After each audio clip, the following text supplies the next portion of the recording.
RBL bank को लेकर 350 के टारगेट दे रहे हैं। गौरांग भाई, कैसे आप देख रहे हैं इस ट्रांजैक्शन को?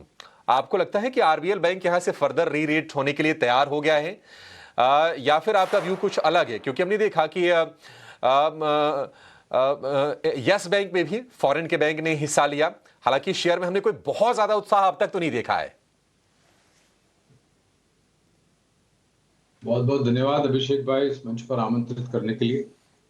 ईटी नाउ स्वदेश के सभी दर्शकों को, सौमिल भाई को, आपको, हमारी बहुत ही पुराने सहयोगी मानसी दवे को नव वर्ष और संवत 2082 की बहुत बहुत शुभकामनाएं और परमात्मा से प्रार्थना है कि आप सभी का स्वास्थ्य बना रहे और आप हमेशा उन्नति करते रहें। यही हमारी मनोकामना है, हमारी कंपनी जियोजित और मेरे तरफ से। सबको प्रणाम और शुभ प्रभात हमारे तरफ से। एक छोटा डिस्क्लोजर देना अनिवार्य होगा सबसे पहले तो, कि जो भी निवेश लायक रणनीति आपके समक्ष रखेंगे आज प्रातःकाल, ये हमारे रिसर्च टीम की तरफ से राय है। इसमें हमारी कंपनी जियोजित अथवा मेरा कोई निजी निवेश नहीं, ना ही किसी प्रकार का वित्तीय लाभ मिलता है, ना ही किसी प्रकार का कॉन्फ्लिक्ट ऑफ इंटरेस्ट, लेकिन इस स्तर पर राय हमारे क्लाइंट्स को देते हैं। संभव है कि उनका निवेश हो सकता है वहां पर। आपका प्रश्न आरबीएल बैंक पर, तो अभिषेक जी, ये दूसरी तिमाही नतीजे शुरू हुए उसके पहले हम चर्चा कर रहे थे कि अनुमान कैसा होगा, कौन से क्षेत्र पर आपको नजर रखनी चाहिए, वगैरह वगैरह वगैरह।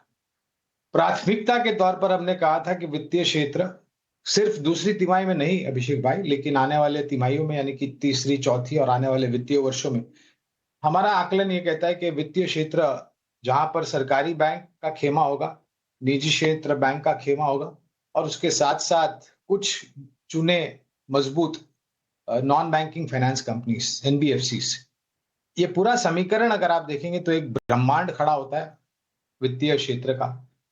ऋण की मांग बढ़ेगी, एसेट क्वालिटी सुधरेगी, प्रोविजनिंग्स वापस बैलेंस शीट पर आएंगे, ऐसी टिप्पणियां हमने करी थी, और संभवतः वैसा ही उसी स्तर पर परिवर्तन होता हुआ नजर आता है।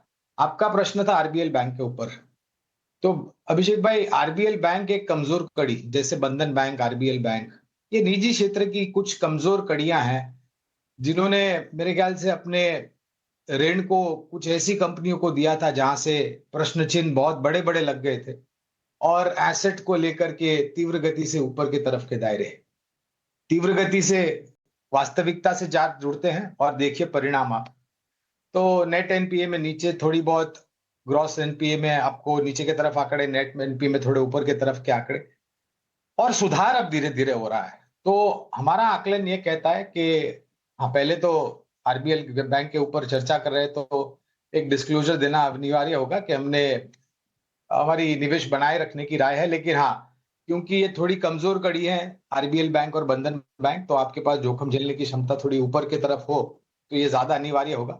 लेकिन दोनों ही तरफ अगर जोखिम झेलने की क्षमता भी ऊपर की तरफ है और लंबी अवधि का नजरिया है, तो आप अपना निवेश बना करके रखें। और जो भी नतीजे आए हैं अभिषेक भाई अभी तक वित्तीय क्षेत्र के, मेरे ख्याल से कहीं पर भी हमने निराशा नहीं देखी है। बिल्कुल बिल्कुल गौरांग सर, सही कहा आपने। इनफैक्ट रिजल्ट सीजन काफ़ी अच्छा शुरू भी हुआ, और वहाँ से आगे भी अब अगर हम देखें, आईटी मेजर्स और आईटी मिड कैप कंपनियों से नतीजों की शुरुआत हुई, और बैंक्स एंड फाइनेंशियल्स के भी नंबर्स और अच्छे पॉजिटिव चेयर्स के साथ ये शुरुआत होती दिखी है, जो कि required support and boost market को दे रहा है। और बैंक्स एंड फाइनेंशियल्स पर आपका ये टेक, आपसे और भी फंडामेंटल नजरिए पर बातचीत करनी है, लेकिन फिलहाल एक छोटे से ब्रेक के लिए हम रुक रहे हैं। ब्रेक के उस पार जब जुड़ेंगे तो गौरांग सर